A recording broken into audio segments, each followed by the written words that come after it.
70s and 80s, not a lot went on in and around Broad Street. If I'm being honest, it was boring, really.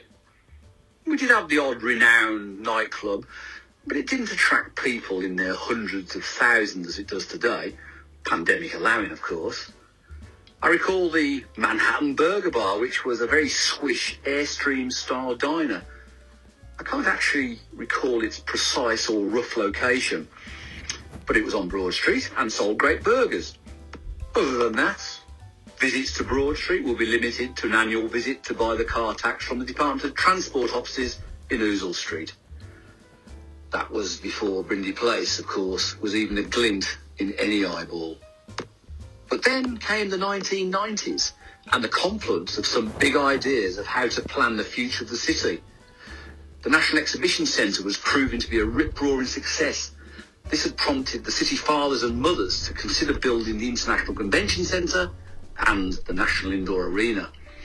The notion of creating a convention quarter in the city was becoming a reality.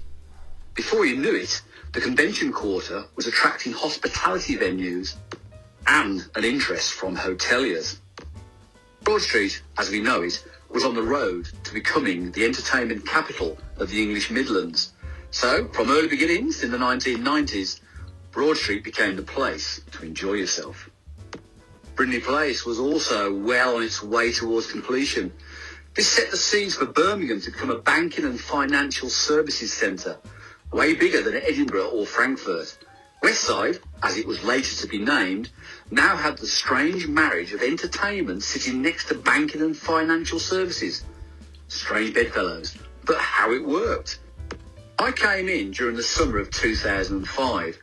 The brief was simple: to tame Broad Street, so that the joviality of those on Broad Street didn't spill over into and upset the good folk of Brindley Place. Mission accomplished, I would say. Brindley Place remains 32 acres of commercial wonderment. So, what is the future?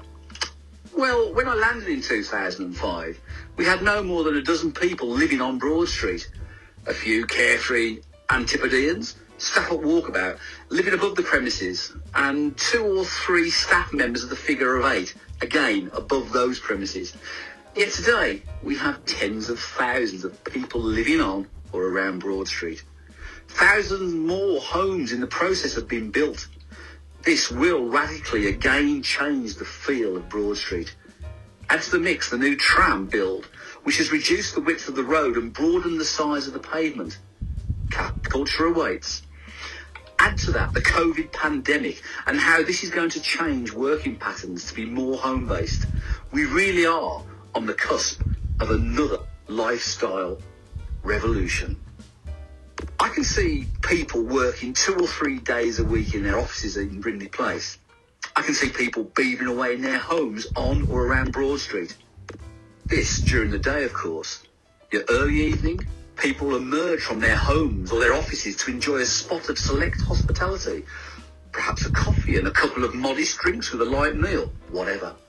I see a new economy developing, the early evening economy. This will be cafe culture on steroids, I would suggest, as the volume of those working and living in the area will be in their tens of thousands. It's exciting times in Westside, I can tell you. Broad Street boring? No way. It's going to be even more dynamic. It's going to be entertainment, cafe culture, and fun all the way.